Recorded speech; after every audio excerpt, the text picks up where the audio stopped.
कैसे हैं दोस्तों, आई होप आप सभी अच्छे होंगे। Welcome back to YouTube channel. आज की वीडियो में बात करने वाले हैं ट्रांसफर प्रॉपर्टी एक्ट के बारे में।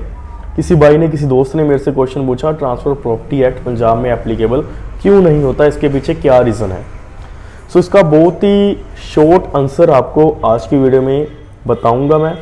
अगर चैनल पर नए हैं, सब्सक्राइब नहीं करा, प्लीज़ कर दीजिए, बेल आइकन दबा दें, ऐसी वीडियो मैं आगे भी लाता रहूँगा। दोस्तों, सबसे पहली बात, जब भी हमें किसी भी एक्ट की एप्लीकेबिलिटी को चेक करना होता है तो उसका हम सेक्शन 1 देखते हैं कि ये सेक्शन किस एक्सटेंट तक, ये जो एक्ट है किस एक्सटेंट तक एप्लीकेबल है।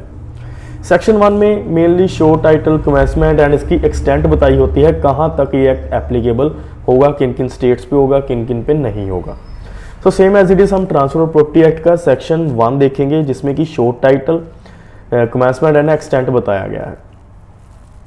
इसमें जो है, इसमें साफ साफ लिखा है, it extend in the first instance to whole of India, यानी कि पूरे इंडिया में एप्लीकेबल होगा, except the territories which immediately before 1 November 1956, जो कि टेरिटरीज 1 नवंबर 1956 से पहले थी, उनके ऊपर एप्लीकेबल नहीं होगा। Were comprised in part B states. अब पार्ट बी स्टेट कौन सी है दोस्तों? जो पार्ट बी स्टेट्स हैं वो ऐसी स्टेट्स हैं जो कि पहले एक प्रिंसी स्टेट रही है, यानी कि पंजाब हो गया, जम्मू एंड कश्मीर हो गया। जितनी भी प्रिंसी स्टेट्स पहले रही हैं वो पार्ट बी की स्टेट्स में इंक्लूड होती हैं। अब उन्होंने साफ साफ आगे और भी कह दिया कि और in the state of Bombay, Punjab and Delhi. Bombay, Punjab and Delhi में ये एग्जम्प्टेड है, ठीक है, ये इनके ऊपर एप्लीकेबल नहीं होता, ये इनकी एक्सेप्शन है ट्रांसफर प्रॉपर्टी एक्ट की। लेकिन ऐसा नहीं है कि ट्रांसफर प्रॉपर्टी एक्ट पूरा का पूरा एप्लीकेबल नहीं होगा।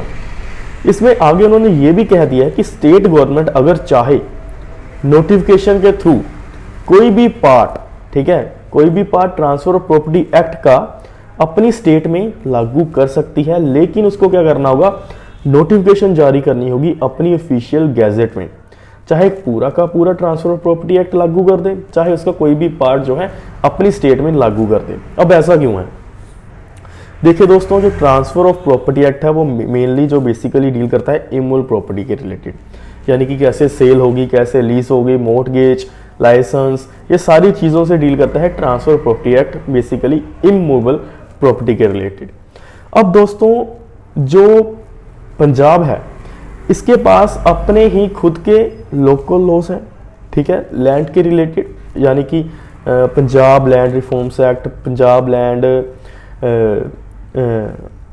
Revenue act, Punjab land acquisition act, Punjab rent law. ऐसे काफ़ी सारे एक्ट जो हैं वो पंजाब के खुद के हैं, ठीक है, जिनके अंदर जो है प्रोविजंस बताई गई हैं जो कि ट्रांसफर प्रॉपर्टी एक्ट से रिलेटेड करती हैं। लेकिन पंजाब में कुछ ऐसी प्रोविजन जो भी एप्लीकेबल होते हैं, जैसे कि सेल के रिलेटेड सेक्शन 54, ठीक है, ट्रांसफर प्रॉपर्टी एक्ट का, और आगे उसके जो सेक्शन 59(107) लीज एंड मॉर्टगेज से जो डील करते हैं, ये काफ़ी एप्लीकेबल होते हैं अभी भी पंजाब में। ऐसा नहीं है कि पूरा का पूरा ट्रांसफर प्रॉपर्टी एक्ट एप्लीकेबल नहीं होता। ट्रांसफर प्रॉपर्टी एक्ट एप्लीकेबल होता है जितना कि पंजाब की ऑफिशियल नोटिफिकेशन में बताया गया है। अब ऐसा क्यों है?